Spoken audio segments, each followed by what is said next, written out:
What's good, YouTube? It's Nas, and we back with another video. Road to 400 subscribers, of course. And in today's video, I was just thinking about Evan Mobley, and I want to know how good can Evan Mobley become? Because obviously, I made a video on Paolo Banchero, I made a video on Cade Cunningham, I made a video on Anthony Edwards. So why not Evan Mobley? And we know that Evan Mobley just won Defensive Player of the Year, and he just had his best season, I feel like, and it's nothing but up, I feel like, for Evan Mobley. Like, I feel like if he takes the next step, like, on the offensive side, because obviously we know he's a generational defender already, but him doing this, my bad if y'all hear that, this is my dog, but if Evan Mobley takes a step on the three-point line and he takes a step on the offensive end, like, the Cavs could be dangerous. And I saw a video or a tweet saying that Donovan Mitchell was going to push Evan Mobley to demand the ball more, and I think, hell yes, why not? Like, give Evan Mobley the ball. And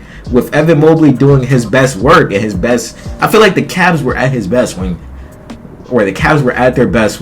Evan Mobley was giving them above 20 points per game. Like, that's what was going down. And Evan Mobley this season, he averaged 18.5 points per game, 9 rebounds, and 3 assists. And he obviously had a much better season than his third season, where in his third season he averaged 15.5 points per game, 9.5 rebounds, and 3 assists. But I want to know, where else can he grow? Like, can he expand the mid-range game even more? Can he expand his isolation game on big men? Because a lot of big men, he can take off the dribble, because we know Evan Mobley is a lengthy figure.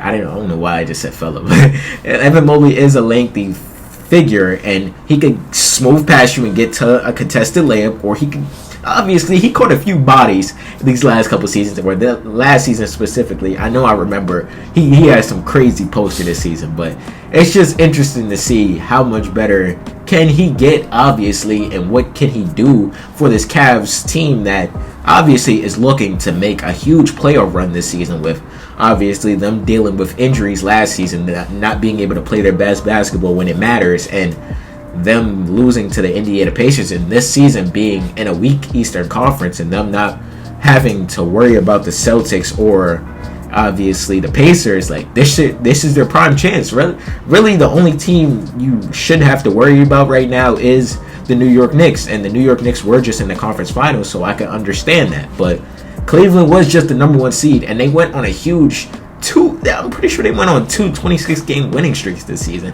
So that just showed how good they were in the regular season, and now they can implement that in the playoffs, which obviously you want to play your best basketball. And having Evan Mobley step up, and him surpassing Darius Garland, and him being this second option on the team, is huge for the Cleveland Cavaliers. But do we think Evan Mobley can do that? Do we think Evan Mobley can expand his game to that? Because we know on the defensive side of the ball, like I said earlier, like, there's not a lot of things you can do against Evan Mobley. He can switch 1 through 5, I feel like. If you put the guard on him, he has the potential to lock that shit down, strap that shit down. And that's what Evan Mobley did a lot last season, which obviously gained him the Defensive Player of the Year. I didn't think they had the balls to do that, to be honest. I thought the way NBA was marketing and the way they were talking about the Defensive Player of the Year, I thought for sure they were giving that to Draymond Green. But it's good that Evan Mobley won it. I think probably Dyson Daniels probably should have been second, or a close favorite for that Defensive Player of the Year. But nonetheless, I'm not mad at Evan Mobley getting his Defensive Player of the Year. I don't think maybe he gets it next year, because if Wemby stays healthy, Wemby was going to be the Defensive Player of the Year this season, last season. But obviously, health matters, and Evan Mobley has been healthy basically his whole entire career, except for last season, where he played, 2 seasons ago, where he played 50 games. Last season, he played 71 games, averaging 30.5 minutes per game. But Kenny Atkinson really seemed like he brought the best out of Evan Mobley. Like, I want to bring up some of the stats. I'm trying to look for snap use right now. I was trying to do that when I was listening it out, but I don't know. Like, he had a lot of huge games where Donovan Mitchell wasn't on. It was the Evan Mobley show, and I thought, yeah, Evan Mobley needs to demand the ball more, because there's not a lot of players when Evan Mobley is on, they can guard Evan Mobley. Like, I'm surprised people don't talk about Evan Mobley in such a high regard as Cade Cunningham. Sometimes they be talking about Jalen Green for some reason still, but that's another topic for another day.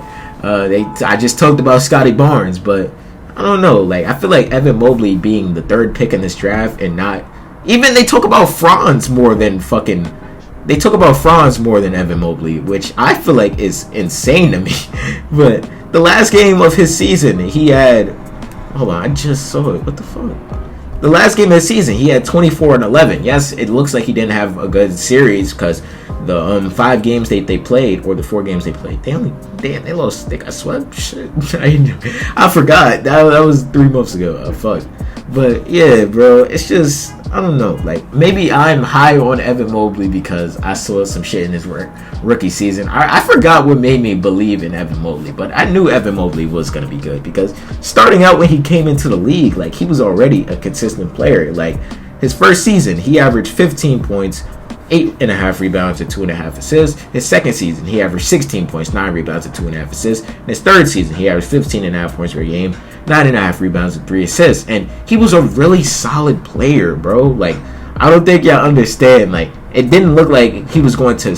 I swear, like, the growth that he made this season, like, I'm like, is Evan Mobley finally going to make this leap? Like, when is he going to make this leap? Because obviously there was flashes in his game. Like, sometimes in these seasons he would just take over a game, and then the next season he'll just go out there and give you his normal 10 points per game, 15 points per game, blah blah blah. But some of these nights, Evan Mobley, like I said, he was the most consistent player on the court. And if Evan Mobley could do that next season, that gives a whole new element of this Kenny Atkinson offense, which I feel like Donovan Mitchell is absolutely right, yo.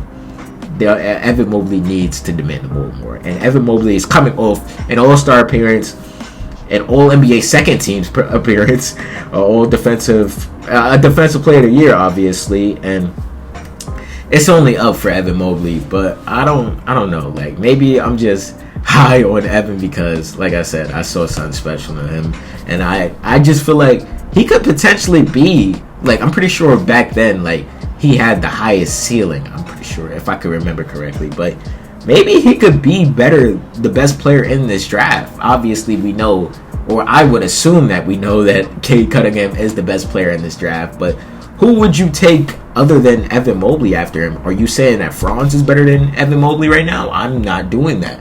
Maybe on the offensive end right now, but Evan Mobley is in a limited role when Franz is obviously a 1A, 1B type of situation with Paolo Banchero right now. And do we think that Evan Mobley could probably do what Franz is doing? No, because Franz has the more consistent jump shot and he has a more consistent offensive bag. But at the same time, what Franz can do offensively, Evan Mobley could do defensively. Like, offense cancels out defense, I feel like. Because I think Evan Mobley defensively is a way better player than Franz Wagner on the offensive end. But that's just my opinion at the end of the day. Y'all can disagree if y'all want to, but I don't know. Like, him being the third pick of the draft and him not getting any media attention, like, I haven't seen any videos of anybody talking about Evan Mobley, so I'm like, why not just talk about Evan Mobley and see what people think about Evan Mobley? Like, how much better can Evan Mobley get? But let me know down below. Subscribe. I hope you enjoy. What's good, y'all? If y'all made it to the end of the video, I hope you guys enjoyed this video. And the channel icon's right here on the right, and there's a video on the left. Click one of them holes if you didn't watch it already, and subscribe. Help the channel grow, and I appreciate you.